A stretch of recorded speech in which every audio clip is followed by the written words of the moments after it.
InvestaFest 2022 is brought to you by these major partners: Atram, To Trade Asia, and these other partners. Do not forget to share your experience and learning on social media. Use our official hashtag InvestaFest 2022.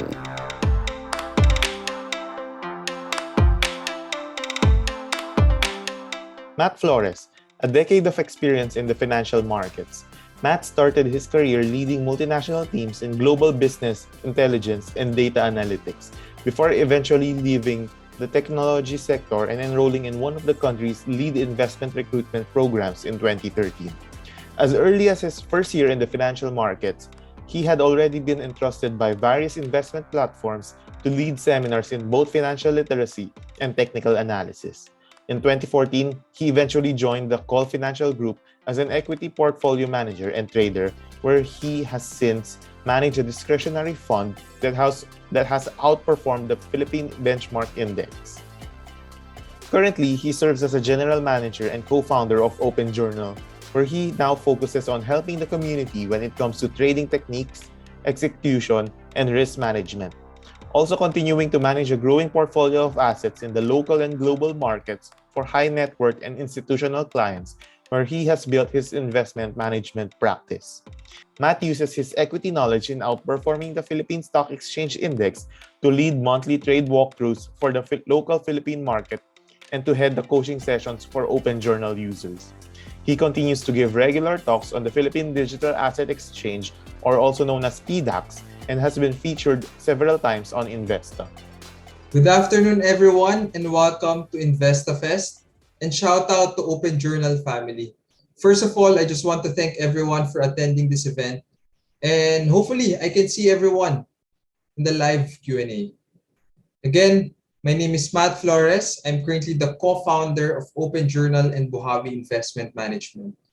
So basically what we do, we manage funds across different financial markets, in Philippine market, and in cryptocurrency. And my topic for today is your journey, our journey, the journey to becoming a full-time portfolio manager or a trader. So many of you are wondering, Bro Matt, is it really hard to become a portfolio manager full-time? Or maybe, is it difficult also if you are managing your own funds, trading different financial markets? Okay? Like I always say in Open Journal, being a portfolio manager, even being a trader, is like owning your own business. Okay?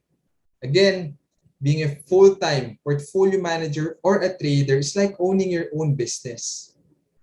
Some other things na being a portfolio manager or a trader is parang madali lang, you just sit, trade, and earn.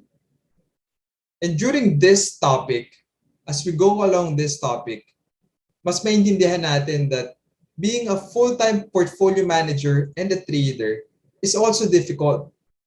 It's also difficult that there are challenges that you will encounter along the way. So to start, let me ask this question. And this is actually one of the most important question.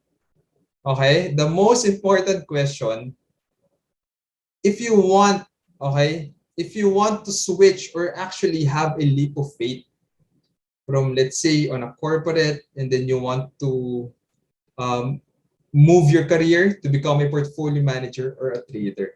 So the question is, during this environment, while the market is going higher, okay, let's say this is Philippine market or even cryptocurrency, are you going full-time during this kind of environment? So type in yes, no, or maybe. Type in our chat box, what is your answer? Again, during this kind of bull market, are you going full-time during this environment? Okay? So next. So during this sideways pattern, consolidation, okay, medyo choppy, up and down, medyo volatile. My question again is, are you going full-time during this environment? Okay, so just type in yes, no, or maybe. Okay, yes, I will go full-time. No, hindi ako pwede dito. Maybe, pag-iisipan ko. Okay? But please answer this question. And this is very, very important. Next, another question, which is the same question, okay, from the last two. During this market, okay, while the market is going lower, are you going full-time during this environment? Okay, are you going full-time? I know it's difficult, very challenging, and as you all know, or maybe this is the first time na wala ka pang masyadong idea and this is the first time you see this kind of chart. My question is, are you going full-time during this kind of environment? Okay, thank you for answering. Thank you for answering my question for today. However, many of you are wondering, during bull market, pwede ako mag full-time dito eh. Kasi everyone thinks na madali lang kumita, kahit wala kang sistema, madali lang kumita, kahit anong bilhin mo, madali lang kumita. However, let's say, and let's assume this is Philippine market, okay? Na wala pang shorting ha. During this kind of environment na sideways, sobrang volatile, your hit ratio, your journal is going lower, bakit sobrang hirap? Tama naman yung bili ko. Sa support naman ako bumili. Sa breakout naman ako bumili. Pero bakit mali pa rin? Natatalo pa rin ako. Okay? And the last one is, during this sideways down move, bakit akala ko tutuloy na? Akala ko nag-breakout na. Pero bakit nalaglag pa rin? From this low, biglang nag-lower low pa. From this low, nag-lower low na naman. Okay? So this is very, very important to ask yourself. During this kind of market environment, where you have your bull market, your sideways market, or even in a bear market, are you going full-time? Okay? And this is one question that you need to answer very carefully. Bakit? Kasi being a portfolio manager or even a trader, kailangan nakaka-adapt ka to different kinds of environment. Again, I just want to repeat that even or kahit na nalalaglag, nagsa-sideways your market, or even umaakit yung market, dapat as a trader, as a portfolio manager, you can easily adapt during this kind of environment. Hindi ito yung tipong once bull market lang, doon lang ako mag-full-time. Once sideways yung market, being a trader, portfolio manager, on the side ko lang gagawin. Or even during bear market, oops. During bear market, since alam ko wala naman gagawin, doon muna ako sa ginagawa ko full-time. And doon, itong trading, hindi ko muna papakialaman. Okay? I'm 100% cash muna. No. This is one thing that you need to understand, no? Being a portfolio manager, even a trader, it requires a lot of experience. Okay? It requires a lot of experience. Meaning, mas okay, like I always say in open journal, okay? Kung pumasok ka bear market, kung pumasok ka nalalaglag yung market, then treat that as an opportunity for you to grow. Meaning, habang bear market, habang sideways yung market, wala masyadong aksyon, wala masyadong ginagawa, treat that as an opportunity for you to review, analyze your trades, analyze yung different trading technique. And during bull market, syempre, once a bull market started or even umaakit na, mas maganda. And of course, mas profitable. Okay? Mas profitable ka na given the fact na mas alam mo na yung system mo, mas na-build mo na yung strategies mo. And of course, parang weatherproof ka na eh. Weatherproof ka na in a way na you experience the bear market, you experience the sideways market, which is, diba, yun yung time na mahirap kumita. Pero once dumating na tong part na to, which is the bull market, then of course, for you, mas madali na siya, mas madali nang kumita. Again, I just want to repeat that being a portfolio manager or being a full-time trader, dapat nakaka-adapt kayo with this kind of environment. Mapa-bull market, mapa-sideways market, or even in a bear market. Okay?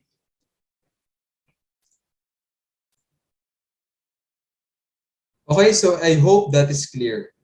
So before we start our main agenda, I just want to tell you this one, no, which is very important also. Being a portfolio manager is a process. It's a process. It's like building your own business. Like I mentioned kanina, it will take you years before mo craft actually yung strategies mo. And it is better, okay, better if let's say, na-experience mo na yung whole market cycle. Kasi during bear market, mas alam mo na yung pwede mong gawin. During consolidation, during sideways market, mas alam mo na ano yung strategy sa gagamitin mo. And even the bull market, ano yung strategy sa gagamitin mo. So, my goal for today is, and of course, I just want you guys to remember this, being a portfolio manager, even a trader, it's a process. Okay? It's a process, hindi yung tipong, I'm just 6 months trading, learning this financial market. And kailangan after 8 months, after 1 year, magaling na ako. Okay? Kailangan after 2 years, hindi na ako nagkakamali. After 1.5 years, dapat yung hit ratio ko mataas na. Okay? Again, marami ako nakita na for the past 20 years sa traders, 20 years na trader, 30 years na trader, they are still humble na sabihin na they are still, up to now, they are still a student of the market. At the end of the day, nagkakamali pa rin tayo, okay? At the end of the day, being a portfolio manager and a trader, it's a process. It requires a lot of sacrifices, okay? It takes a lot of time, sacrifices, and of course, discipline. Very, very important, lalo na yung discipline. Okay? So I just want you to remember that it's a process. So my topic for today is, so ang ginawa ko, it's more of focusing on the top 3 most common questions. Top 3 most common questions na tinatanong sa akin to becoming a portfolio manager. Okay? So the first question is, number 1, what are the biggest misconceptions with being a full-time portfolio manager and a trader? Okay? So syempre marami to na yung tipong akala nung iba, kung portfolio manager ka na, ito na yung ginagawa mo. Okay? Akala nung iba, since full-time trader ka na, dapat andito ka na sa level na to. Okay? So my answers are actually based from my own experience. Okay? Hindi po natin to binase sa internet, but mostly mga 95% of my answers here are actually based from my own experience, being at least 8 years in the business professionally. So, ano-ano ba to? Biggest misconceptions being a full-time portfolio manager. Okay. Number 1, almost everyone believe that you just sit, trade, and earn. Okay? Akala ng iba, akala ng friends mo, and even family mo nga, di ba? Akala nila parang You're just sitting in front of many monitors, di ba? You just sit there, you trade, and earn. You're earning a lot. Okay? However, before mo ma-execute, ang hindi nila alam, before mo ma-execute yung isang trade, it will take you a lot of time and a lot of experience, okay, before you can actually decide that this is a buy and this is a sell. Okay? Some maybe are wondering, bakit yung iba? Okay, bakit yung iba? Bago pa lang sila, okay, bago pa lang sila, pero parang sabi naman nila, I just buy this and then kung umakyat, benta. Okay? Pag nag-up ng 10%, pag nag-up ng 20%, then benta na. Yun naman lagi yung misconception Okay? Like I always mention, paulit-ulit na ako, being a portfolio manager or a trader is like owning your own business.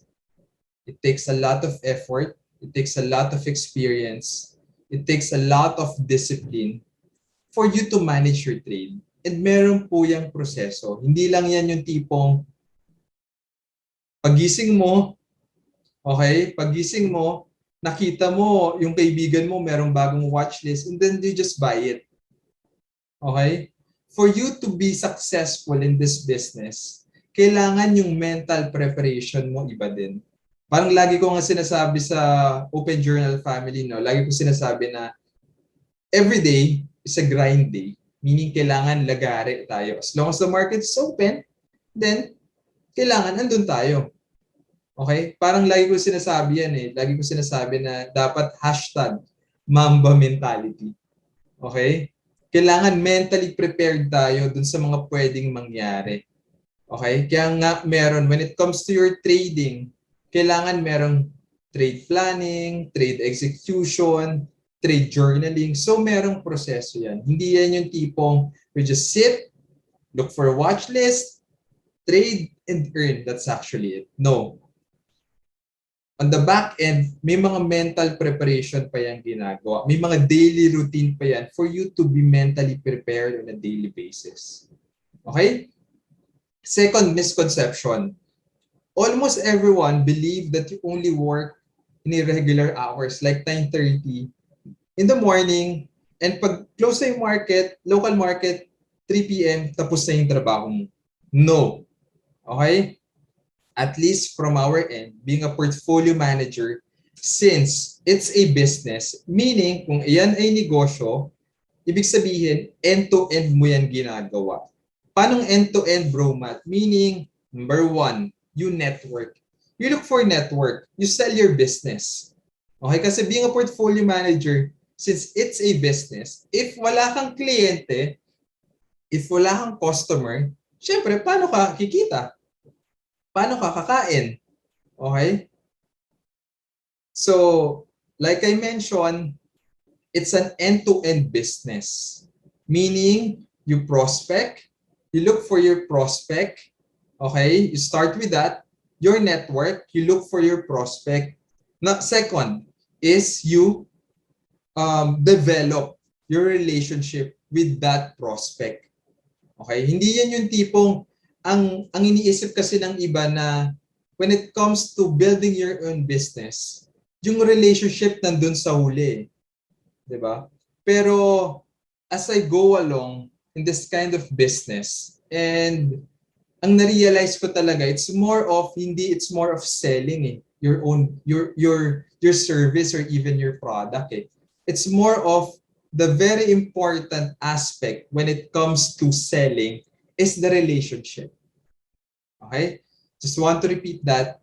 The very important thing or even aspect in selling is the relationship. Hindi yan yung tipong nag-meet kayo, you have your own prospect, you have your network, and then pag nagkita kayo, oy, coffee naman tayo. Prepare your services, you prepare your product, and then you just sell it. No. 90 to 95% of the time, they will reject it or even decline it. Okay? Yun yung kailangan nyo maintindihan. So aside from sitting from 9:30 a.m. until 3 p.m. in the afternoon, on the back end, on the background, after ng market, yun yung time for you to meet or even build your own business. Going back, building your own business meaning end-to-end. Number one, you prospect yung network mo. Second is you build relationship. Third is, that's the time, once you build your relationship, meron ng commonalities, meron na kayong pinag-uusapan, okay? And then of course, that's the time that you can say that this is your business. Ito yung ginagawa mo full-time. Maybe you are interested, okay? Maybe you have friends, you have relatives na interested investing in the equity market or even in cryptocurrency. So let's say na-close mo na. Fourth item, fourth step, it's more of closing the business or closing the deal for that specific client. Syempre, hindi naman natatapos dun, di ba? That's actually the very important fourth step at the first. Yun yung first part eh. Okay? Building your own business. Yun yung first part. Ano yung second part? Second part is, of course, being a trader. Okay? Being a trader meaning since you will be the one to execute it, you will be the one to strategize kung paano ba kikita to, ano ba pwede kong bilhin. Okay, yun yung second part. And later, we'll discuss bakit ba siya importante. Bakit din importante yung foundation? Bakit din importante yung clear and defined trading system? Okay? Siyempre, along the way, you build your relationship with your clients. Hindi lang to yung tipong portfolio manager and then a client. No, you build your relationship. Okay? Kasi nga, like any other businesses, yung reason kung bakit tumatagal yung client nila, sa kanila, as a supplier and as a customer or even as a retailer, yung reason kung bakit tumatagal kahit na merong mahal, merong mura, may mas mahal, hindi naman yun yung hindi yun yung main idea kung bakit lumilipat yung customer or even bakit umaalis eh, or even bakit nagsistay. The main reason kung bakit nagsistay yung customer or at least majority of the time kung ba't sila nag-i-stay is because of the relationship. Meron ng relationship na pinangahawakan aside from trading. But of course, very important na dapat kumikita din sila. Again, this is the first two misconception being a full-time portfolio manager. And paulit-ulit ko na lang sasabihin, being a trader, a portfolio manager, it's a process and it's like building your own business. Next is, another misconception. You can work in different parts of the world all the time. Okay? I know, lumaki tayo, okay? Lumaki kayo sa social media na you go sa Instagram, you go into Twitter, you go in Facebook, makikita mo, merong trader, and then nasa abroad, nasa beach, okay? Just trading different financial market. Okay?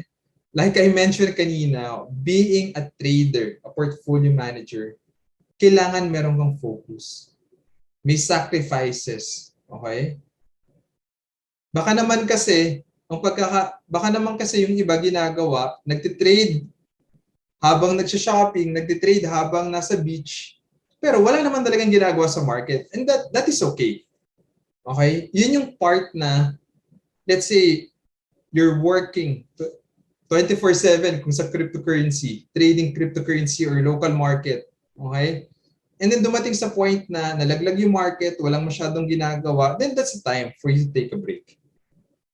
Okay? Pero let's say, the market is moving, ang daming aksyon, ang daming ginagawa, and then someone posted it in social media na I'm just here trading my personal money, managing clients' portfolio, and I'm enjoying my life.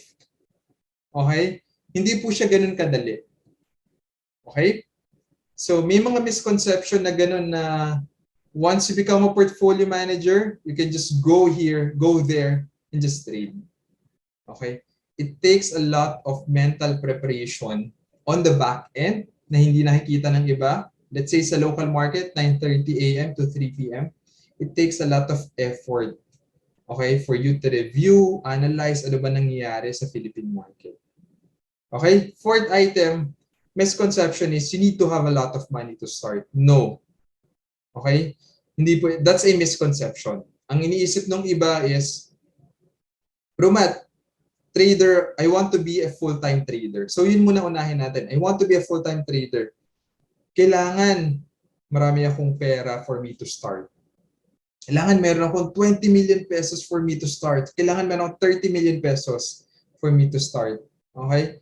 Pagka portfolio manager ka naman, kailangan sobrang dami kong pera. Let's say, I need to have 10 million pesos, 20 million pesos, okay, for me to start. No.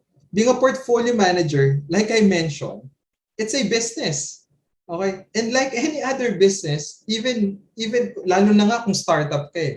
Diba? Kung startup ka, syempre kung startup ka, ang puhunan mo, it's more of your word of mouth lang. Diba? Kung startup ka, wala kang masyadong cash, diba? Word of mouth ka lang, believing na kaya mo siya over the long period of time, as long as it's your passion, you're passionate about it, diba? You really love what you are doing. But again, it's a misconception na you need to have a lot of money to start. Being a portfolio manager, ang kailangan mo lang, since it's a business, kailangan mo meron ka lang strength being a salesman. Okay? Kasi you're also selling eh. Diba? You're also selling. But aside from selling, kailangan meron ka ring edge na trader ka rin. Kasi you will be the one to execute and strategize kung anong kailangan gawin sa pera ng clients mo. And the last misconception, number 5, is you need to have a luxury items to show sa mga clients mo na that they can trust you. Okay? That they can trust you. Kailangan ganito yung suot mo, kailangan naka-formal ka, kailangan maganda yung gamit mo, kailangan ganito yung kotse mo, kailangan dito ka nakatira. No. Okay? That's a misconception. That's a misconception. Okay? As I go along in my journey for my 8 years of being a portfolio manager professionally, even ako, yan yung misconception ko when I'm starting out. Kailangan ganito suot ko. Pag pupunta ako sa client, kailangan ganito yung suot ko. Na-realize ko over the years na kailangan, ang very important na ma-build mo between you as a portfolio manager and as a client is the relationship. Wala yan pakialam kung anong suot mo, kung ano ka ngayon. Ang very, very important is the relationship. Second is if they are earning or not. Okay? So yun. Okay? So that's actually the 5 misconceptions na na-realize ko. Okay? And naisip ko actually during at least for the past 8 years of my experience as a professional portfolio manager. So I hope that is clear. So second question, the second most common question na tinatanong sa akin ng different trading communities is, what is the biggest challenge to managing others people's money? Bro, syempre pag trader ka lang, pag let's say you're trading your own money, parang pag natalo, okay lang, bawiin mo na lang. Pero what if you're managing other people's money? Okay? Meaning sa kliyente mo na. Ano yung mga challenges? Okay? Again, my answer to this is actually based from my experience. Okay. So, my first answer is educating and managing client expectations. Okay? Meaning educating. Diyan muna tayo sa part na yan. Very, very important, and like I always mention in Open Journal community, Open Journal family, once naging portfolio manager, even fund manager kayo, and any other businesses, okay? Kung nasa corporate kayo, nasa client-facing kayo, or even, okay, having your own manpower. Okay? It's very, very important. It's very, very important to be proactive than reactive. Okay? I just want to repeat that. It's very, very important to be proactive rather than to be reactive. Bakit? Kasi once, let's say, portfolio manager ka na, fund manager ka na, magtataka yung clients, there will be a time, okay? There will be a time na magtataka sila bakit yung pera nila is still at 90% in cash. So yung iba naman, magtataka rin bakit they are 100% invested. Okay? So, balik ako dun sa sinabi ko kanina, very, very important to be proactive rather than being reactive. Bakit? Kasi nga, once let's say, okay, ito yung part natin ito na yung part ng, parang dito na papasok yung relationship, dito na papasok yung second part kanina. So meaning, educating them that, let's say, they have actually 100% cash or maybe 90% cash. Majority of the funds are actually in cash. Send an email to them, send an update to them, bakit ganun? Bakit ganun yung situation? Okay? Explain dahil nalalaglag yung buong market. Let's say, yung reason kung bakit nag-increase tayo ng cash level because of the tapering, because of the central bank, because of the ongoing war in Ukraine versus Russia. So yung mga ganun. Okay? So let's say, ginawa mo is nag-invest ka fully. Bakit ka nag-i-increase ng exposure sa market? Explain to them also. Okay? Explain to them bakit. Let's say, for example, nag-i-increase ka kasi sa tingin mo, akit na yung market because of this catalyst, because of this. You are buying this because of this. Okay? So it's very, very important to be proactive rather than reactive. Second is managing client expectations. Okay? Hindi ito yung tipong nag-meet kayo and then they put funds, they open an account with you. Okay? Ask them also, ano ba yung, let's say, ano yung risk averse nila? Okay? Ano ba yung expectation nila? Okay, being a portfolio manager. Baka kasi nag-meet kayo, sinasabi ng friend niya, yung nag-refer sa'yo. Diba? Sabi ng friend niya, sige, si Matt, this one, sobrang galing na ito portfolio manager and he can give you 80%, he can give you 30% on a yearly basis. However, yung market, let's say, during this market, okay, this year 2022, if you take a look at it, different financial markets is very challenging. Diba? Very volatile. It's either going down move, sideways, wala kang makita, sobrang bihira kang makikita in an up move.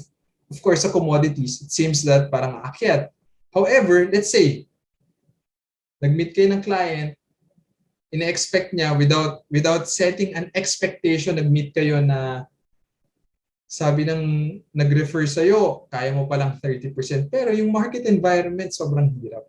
Okay, so we need to explain that also, na it really depends on the market environment. Okay, hindi pwede yung tipong nalalaglag yung market, tapos ikaw, pilit ka ng pilit na invest ka ng invest, trade ka ng trade, pero wala nangyari. Okay? Wala nangyari. It's also difficult from your part and of course part ng clients kasi meron silang binabayaran na fees. So it's very, very important to know your client expectation and yung risk nila. Baka kasi for retirement fund yan.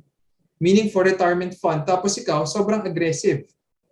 Sobrang aggressive mo na that you are looking to trade different basura stocks. Okay? Or even sa cryptocurrency, mga small cap. Siyempre kung retirement fund, okay? Kung retirement fund yan, kailangan yung expectation, yung ginagawa mo is medyo conservative din. Okay? Pero let's say medyo mataas pa yung risk averse ng client. Okay? Let's say bata pa na talagang sobrang aggressive pa. Then that's okay. Okay? Baka naman kasi being a conservative, ang ginawa mo naman, conservative ka, and then, syempre, yung isa, parang naiinit masyado. So, again, I just want to go back dun sa meeting client or at least managing client expectation. It's very, very important para at least at the end of the day, alam niyo yung ginagawa mo And of course, alam mo rin yung ina-expect niya. Hindi yung pwedeng nagmi-misalign kayo, nagko-cross kayo. Okay? So meaning kailangan dapat yan nagmi-meet kayo. You meet halfway. Okay? Ano yung ina-expect mo? Ano yung ina-expect niya sa'yo? Okay? Ano yung ina-expect mo sa market? Okay? Second, biggest challenge is yung trading bias. Trading bias, bakit? Kasi there's a lot of client na magsasabi sa'yo, Matt, meron ako na-receive APL going to the moon. Pero when you take a look at the chart, parang, boss, parang bababa eh. Pero your client keeps on telling to you na kailangan bumili kasi paakitin ng insider yan, paakitin ng owners yan. Pero on the other side of the coin, your bias is telling you not to buy. So the next question is, will you participate? Will you buy? Okay? Which is of course difficult to answer. Bakit? Kasi, let's say, parang walang signal for you to participate now. Pero what if umakyat the next day? Tawag sa client mo. Sabi ko sa'yo, bilhin mo na eh. Okay? How will you answer it? Okay? That's one example. Okay? So, meron pa, let's say, meron silang narinig na after a month. Okay? Okay, let's say ganito. For example, house. Okay, house. Sabi ng client mo, Matt, we need to accumulate now. Pero pag tiningnan mo, boss, parang walang volume eh. Parang, alam mo yun, parang butas-butas yung candlestick niya, parang walang volume. Let's say you're handling his account for about 10 million pesos, or let's say 5 to 10 million pesos. Pero yung volume is only 100,000, 500,000, less than 1 million, 2 million pesos.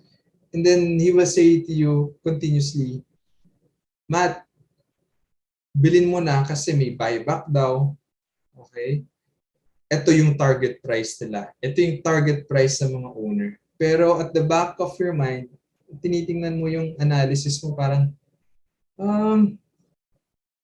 akit ba talaga to? So ito na ulit yung question, okay, that you need to answer. What if after a month, since hindi mo siya binili, since wala ngang volume, how will you answer pag tawagin client? Di ba sabi ko sa'yo bilhin mo? Ba't di mo binili? Okay? So yun yung mga example kung bakit nilagay ko yung trading biases. So there's a lot of biases when it comes to trading and of course managing other people's money.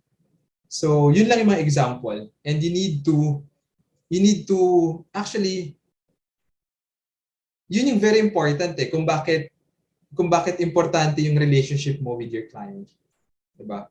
Para at least you can always meet halfway. Pag meron siyang ganong bias, you have this kind of bias, then you meet halfway. You can always explain to him, to her na, boss, madam, yung reason kung bakit hindi ko siya mabili kasi during this time, okay, parang wala pa siyang signal. It's still no signal for me to participate. Or maybe you can answer na during this time, wala pang volume eh. Okay? As of now, wala pang volume. As of now, wala pang setup for me to participate and of course invest or even trade. But I will update you once magkaroon ng setup para we can participate. But as of the moment, I believe wala pa to. Parang I still expect this to go sideways or even move lower from this level. So again, it's more of building relationship for you to be able to answer it properly, no? Hindi yung tipong baka pagbato mo naman parang binabangga mo naman siya, no? Kaya very, very important yung relationship. Third, and I believe this is actually the most important is your quality, the quality versus the quantity. Okay? When I'm starting out, my goal is to really build, okay, to really build a 1 billion peso fund, AUM fund in my local business. Okay? Pero as I go along until now, Ang problem ko, and as you all know guys, as you all know, ang laging problem natin when it comes to Philippine market is liquidity. Okay?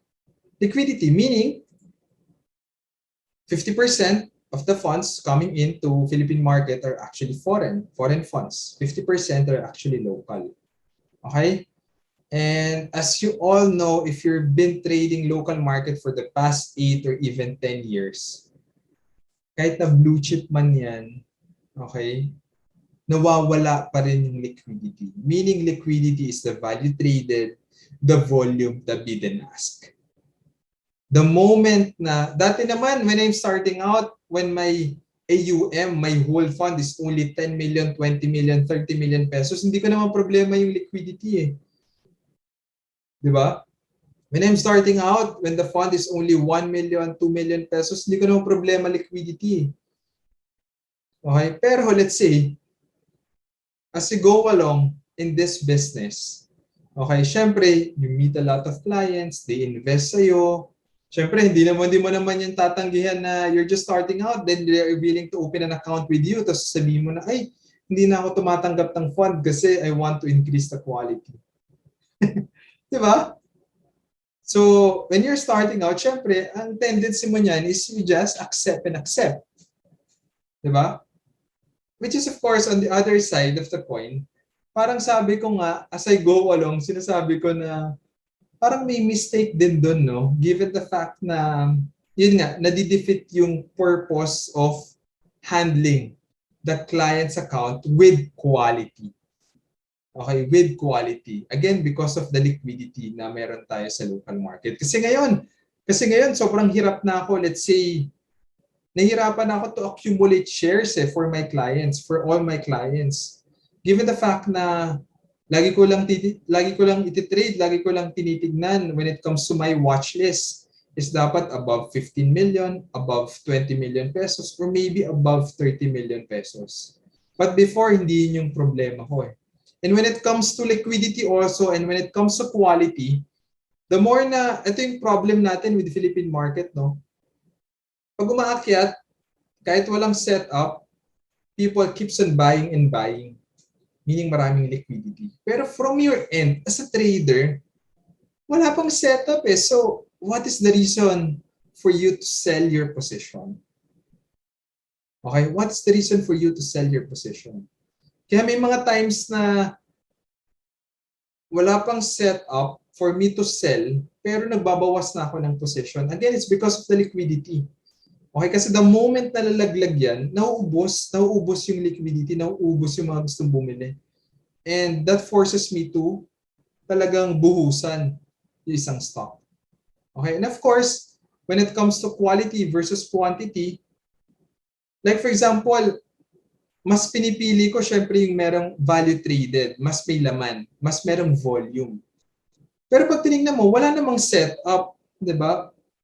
Versus dito sa isa na this is your A trade, this is your A setup, pero wala namang volume. So, how can you participate? How can you participate? Na kahit na alam mong aakyat, alam mong kahit na alam mong aakyat, pero hindi ka makabomba, hindi ka makapag-increase ng exposure kasi nga, yung liquidity, ganito lang, okay, maliit lang yung volume. So it's very, very important to understand.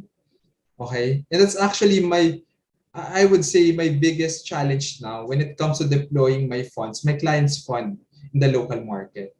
Okay? Kaya may mga times na, now, ang ginagawa ko is by tranches talaga. Like for example, for every client, I'll start with 2.5%, 5% of their whole portfolio. And then my max position size is only 15%. My max size is only 20%, minsan pa nga below. Okay, for me to participate and for me to makalabas ng maayos, di ba? Because of the liquidity in the local market. Again, these are the 3 biggest challenges ko to managing other people's money. Number 1, educating and managing client expectations. It's very, very important for you to be proactive rather than reactive. Knowing the risk averse is very, very important. Okay? Second is managing their trading biases and building your relationship with them. That's the only way you can say properly. Okay?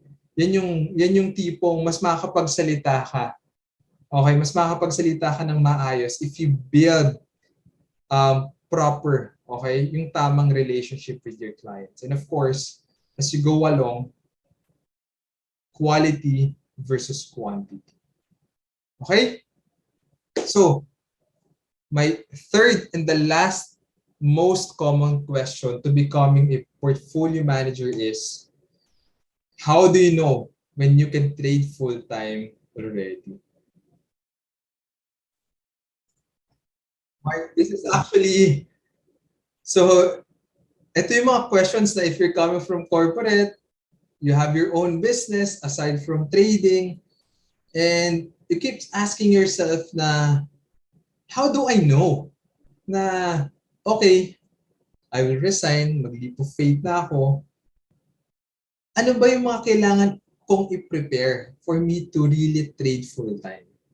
Ano yung mga things to consider? Okay, things to consider before ako mag full-time in trading. Diba? Marami yan. Like for example, meron akong, most common to sa mga OFWs, diba? Na gusto nang bumalik dito sa atin. Bro Matt, ano yung mga things to consider for me to have a full-time job in a brokerage, in the local business, in the local brokerage? And of course, when is the best time? Okay, walang best time eh. Walang best time for you to trade full-time. So, with this, I will answer kung ano yung mga steps or even things to consider before you can actually go full-time already with your trading career. So, step number 1 is, how do you know when you can trade full-time? Step number 1, know your current situation. It's very, very important. Again, step number 1, know your current situation. Ano yung mga questions to ask? Are you single? Or kasal ka na ba? Or married ka na? Kung single ka pa lang, syempre, it's very important, it's very easy to answer. Okay? Kasi wala ka pang iintindi, wala ka pang responsibilities. Diba? And that's actually the reason kung bakit at the age of 23, o mga 24, 23, I decided na to go full-time. Okay? Kasi that time, I'm single, wala kang iniisip na, uy, baka pagka pumalpak ka, okay, nagkamali ka sa decision mo, as a single, wala kang, I mean, may girlfriend ako noon, pero single, hindi ka married. Pero let's say yung decision mo, pag nagkamali ka, then ikaw lang yung tatamaan. Versus dun sa, let's say, you're married, tapos meron ka ng anak, then syempre, pag nagkamali ka sa decision mo, affected din yung family mo. So it's very, very important to understand itong question na to. Okay? And of course, pagka single, madali lang yung kailangan mong i-prepare. Pero pag married ka na, may mga questions ka nang to consider. Like for example, if you're married, do you have enough cash flow in the next 2 to 3 years? Bro Matt, bakit 2 to 3 years? Like in any other businesses. Okay? And like I always mentioned, di ba kanina, trading or being a portfolio manager is a business. It's a process and it's a business. And like any other businesses, it will take you 2 to 3 years before mo masabi na, oy, parang nagagamay ko na yung negosyo na to ah. Diba? And just to give you an example, no? Just to give you an example, when I'm starting out, I can still remember it like it was just yesterday. I can still remember it na on my first 6 months, tinanong ko yung mother ko that time. Sabi ko, Ma, grabe, sobrang hirap. Para ka nagtatayo ng negosyo, no, pagka ganito. Tapos, and I'm just only 6 months at time, ah. Pero yung 6 months na yun, it's like years na. Okay, it's like years. Kasi every day is a long day. Kasi nga, yung adjustment period mo, di ba? Adjustment period mo na yung tipong yung grind mo every day, yung tipong may grind ka every day, meron kang effort, meron disiplinado ka, pero it seems like parang walang nangyayari. So it seems like every day is a long day. Yung lagi yung sinasabi ko, every day is a long day that time. So going back to my story, on my first 6 months, tinanong ko yung mother ko na, ma, parang hirap, no? On my 6 months pa lang, parang hirap. Kailan kaya ako masasabi na this business is really for me? Kasi that time, parang trial and error ka pa lang eh. And you know what? Ano yung sabi niya sa akin? 6 months ka pa lang eh, it will take you 3 years. It will take you 3 years before mo makuha yan. I can still remember it. Yung itsura ng mukha ko, I was like, sure? Totoo ba yun? It will take me 3 years. And now, it's only 6 months. So if you compute it, kung yung first 6 months na yun, every day is a long day, and meron pa akong 2.5 years, tama ba itong ginagawa ko? Okay? So again, if you're married, that's the question you need to answer.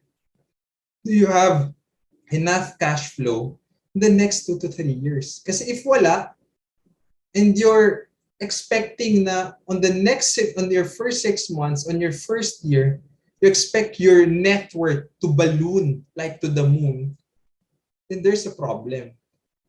Okay? There's a problem. Okay? Kasi nga, this trading career is a business. Like in any other businesses, it will take you years. A lot of sacrifices, discipline, and effort. So parang lagi ko sinasabi yan na tugot at pawis mo yung kailangan mong ipuhunan dyan. Okay? So, kaya lagi din sinasabi namin sa Open Journal, you put your 10,000 hours in this business. Hindi ito yung tipong I put only 1,000 and expect the result to be this big. Okay? Next question, how much is your non-negotiable expenses? So, as a foundation, when it comes to your finances, it's very important to identify your negotiable expense, okay?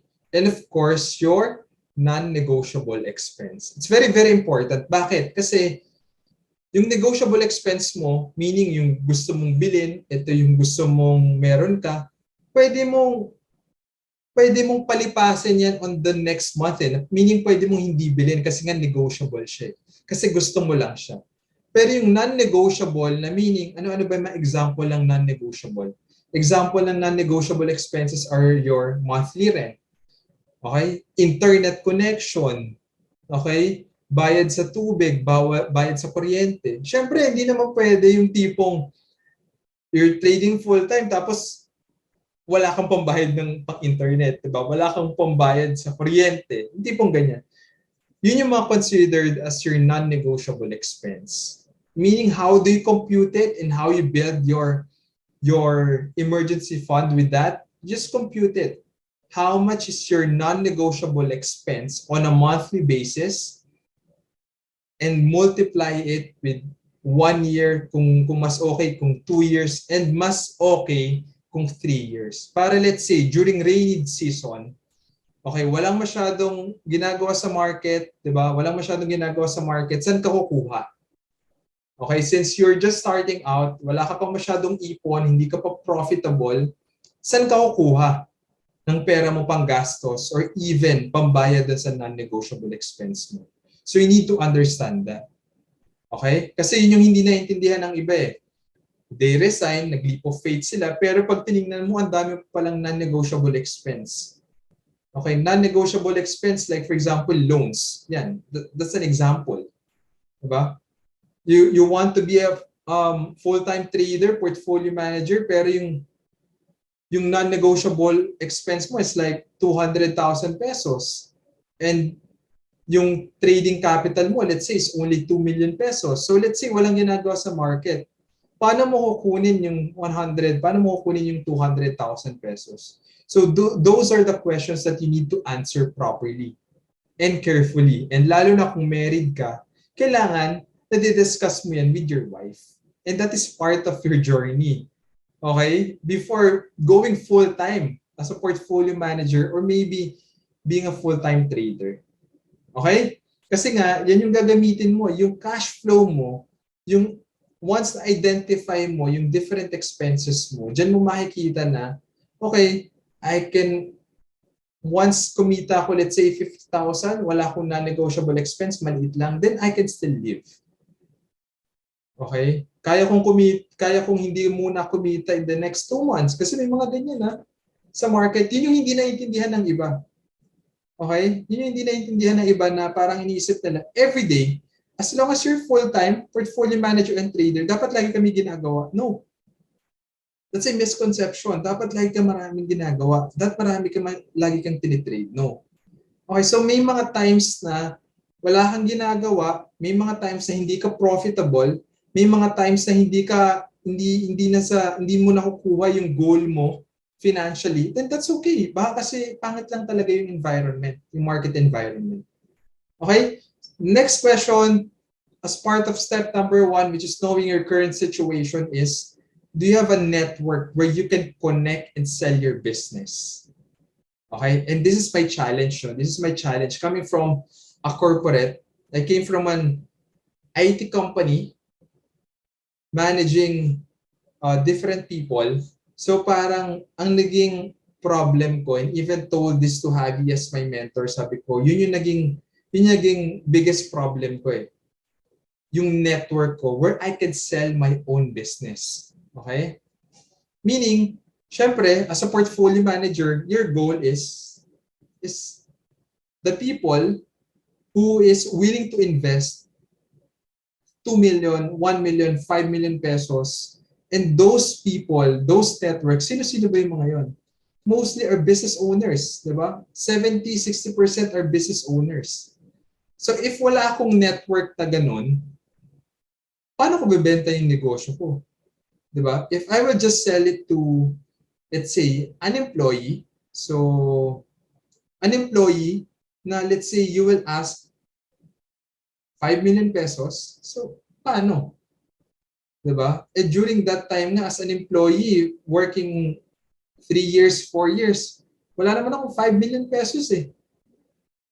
Diba? Wala naman akong 5 million pesos and wala akong ganong network who will invest to my business that amount for that amount. So it's very, very important that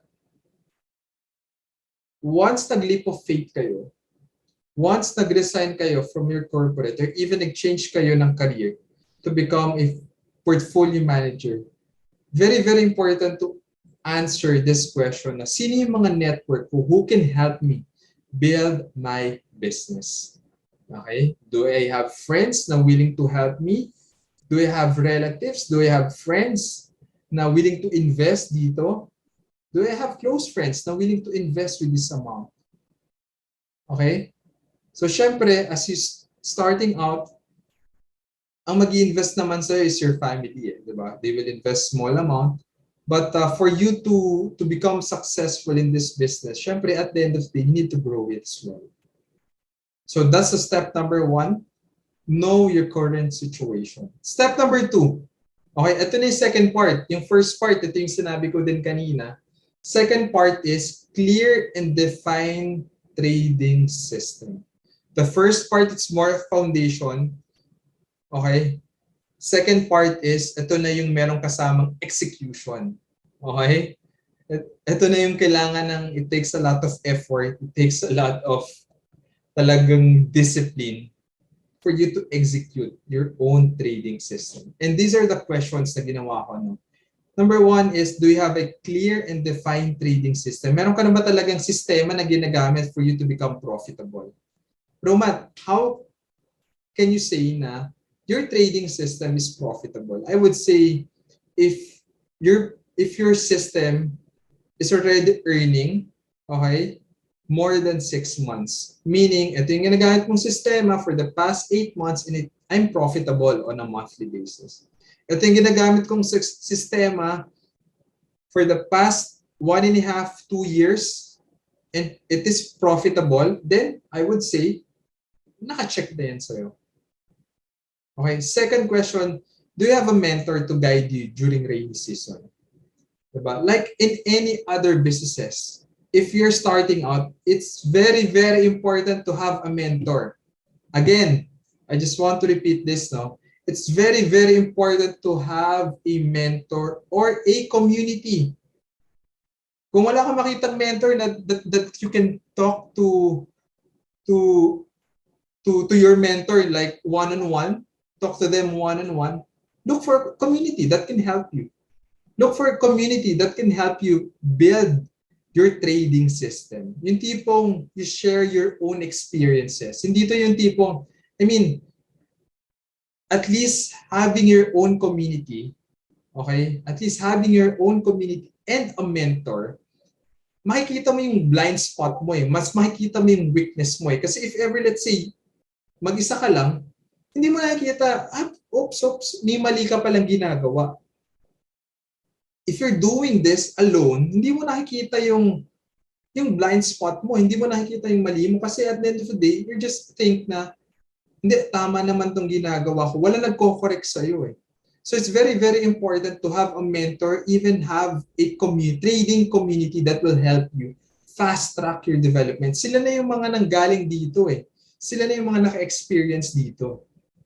So meaning kung na-experience na nila yan, alam na nila yung solution. So meaning they can give you advice properly. Hindi yung tipong you look for a trading community, you look for a mentor or a teacher na hindi pa nila na-experience. So it's very, very important that you look for a mentor na na-experience na yung gagawin mo pa lang para they can give you proper and correct advice. Okay? Third question is, can you independently execute, meaning the buy and sell, without looking at other people's watch list? When I'm starting out, dyan ako nagkakaproblema. Nag-resign ako and you know what? I keep on looking in the social media, in Facebook. Hanap lagi ako ng, okay, si ganito kaya, ano naman kaya ang watchlist niya na pwede kong tingnan? Okay? Ito yung sabi ko sa Open Journal family na, when is the best time?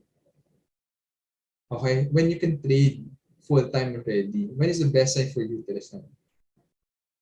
I even told them na, if you can generate your own watch list, execute it, okay, without asking anyone about it na, is this the best time to buy? Is this the right time to sell? Saan ba ako pwedeng mag-execute? Saan ako pwede mag-tranche? Saan ako pwedeng mag-average down? Saan ako pwede mag-take profit? If dumating ka na sa point na you can already decide on your own, generated your own watch list, generated your own trade plan, generated your own buying and selling, then I would say you're one step closer. Okay, you're one step closer to becoming a full-time trader in a portfolio. Most likely, you're ready. Okay? So may mga kailangan ka lang i-consider, which is the foundation. But at the end of the day, make sure to answer this question. Can you independently execute or even generate your own watch list without looking at other people's watch list? Okay? That's very, very important. Yan yung minsan na may miss ng iba eh. Kasi nga, okay, you have the step number 1, nabuo ko na. Okay? I have the second one, which is the first clear and defined trading system. Second is meron na akong mentor. Pero can you really execute it? Okay? Can you really execute it? And that's the hard part. Like I always say in Open Journal, 80% psychology, meaning that's your mental preparation. Okay? That's your mental preparation. 20% is your execution. How you will execute it. How will you strategize it? Kasi if wala yung 20%, paano? How you can become profitable? Or it's just more of giving advice na binili ko dito, binenta ko dito, without the real what's happening in the portfolio, something ganun, diba? So make sure that you really answer these questions before you go full-time already. It's very, very important to understand. And if you're married, ito yung mga questions, ito yung mga kailangan mo consider. Kailangan mong tanungin yung wife mo, kailangan nyo consider yung kids mo. Kasi nga, the moment that nagkamali ka, dive ka, okay, naubos yung capital mo, syempre may tatamaan na eh, hindi lang ikaw eh. Pero syempre, if you're single, 'di ba? If nag-fail ka, if nag-dive ka, mas madali to accept the situation versus dun sa married ka na. Again, step number 1, know your current situation. That's the foundation. Second is step number 2 is clear and define trading system. And the most important part to answer is, can you independently execute without looking at other people's watch list? And can you execute it? Okay? Again, that's the most common questions na nare-receive namin if the topic is how to become or even your journey to become a portfolio manager. And the last part is, syempre, once you already answer these questions, next is, ano na yung process? Diba? Paano ko ba masasabi na I'm really a portfolio manager? So, my next slide is, what is your next steps? How you can proceed? Very simple. Number 1, you go to SEC website and register for the exams. Okay? Ito, guys, what you need to understand is, if you're a trader, okay? If you're a prop trader, hindi mo naman kailangan yung ESS eh. Ang kailangan mo, if you're a prop trader, is the system ng house. Kailangan na intindihan mo yung sistema, yung trading system ng house or yung brokerage, yung dealer. Okay? However, if you want to solicit money, okay, if you want to solicit money, kailangan mo ng lisensya. Okay? Step number 1, you register on the SEC website for the exams. So meron yan. Before, it was called CSR. Now, it's ESS Phase 1 and Phase 2. Okay? Phase 1, ang passing score is 65%. On the phase 2, which is, I think this is the most, I mean, at least dito yung may mga nagpa-fail, no? May nagpa-fail, sabi kasi nila medyo mahirap. Yung phase 2 is yung passing score is 75%. Okay, so let's say nakapasa ka na, phase 1, phase 2. Bro, Matt, tuwing kailan pala nangyayari? If I'm not mistaken, nangyayari yan before pandemic, parang on a monthly basis or every 3 months ata. But I suggest just go to SEC website to look for the schedule kung kailan sila meron.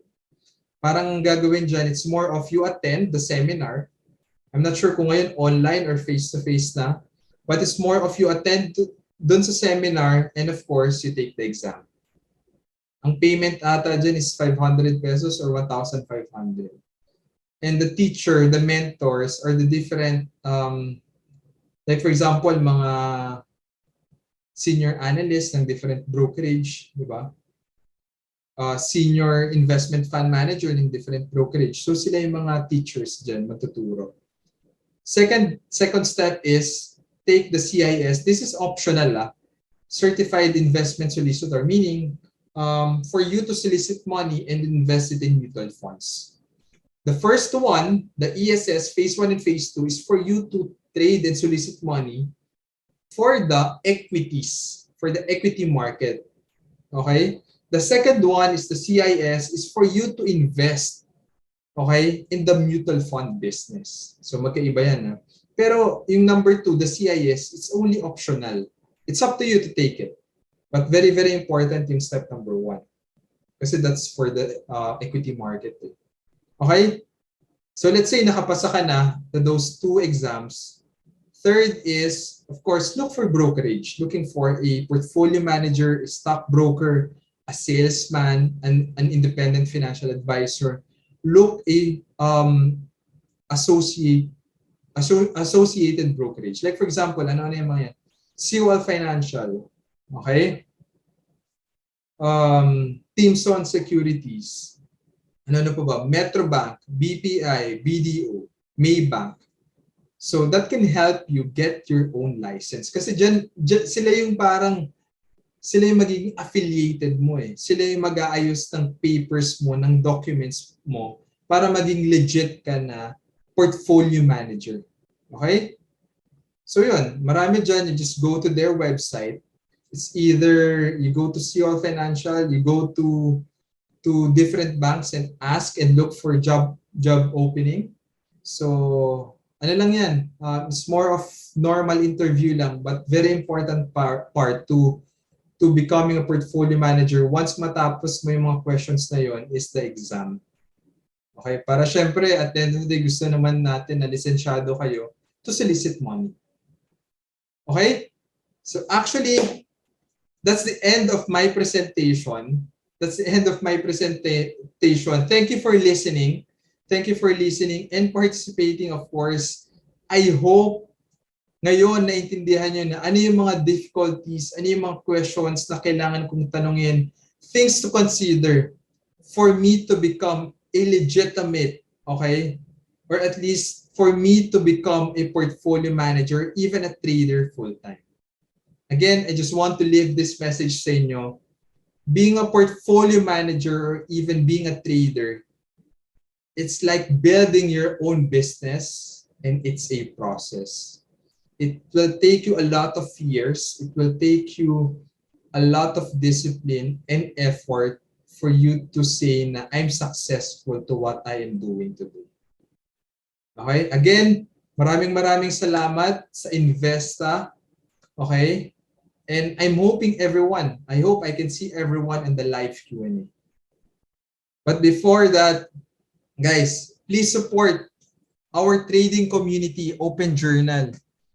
Again, shout out to Open Journal family, and I just want to promote this for you guys to receive free content update. Feel free to like our please like our Facebook. Please like our Instagram. Please watch and like, share our YouTube channel and videos. So ito yung mga links natin. Okay, follow us on different social medias. Again, my name is Pat Flores. I'm the co-founder of Open Journal and Bohabi Investment Management. Maraming salamat and have a good week.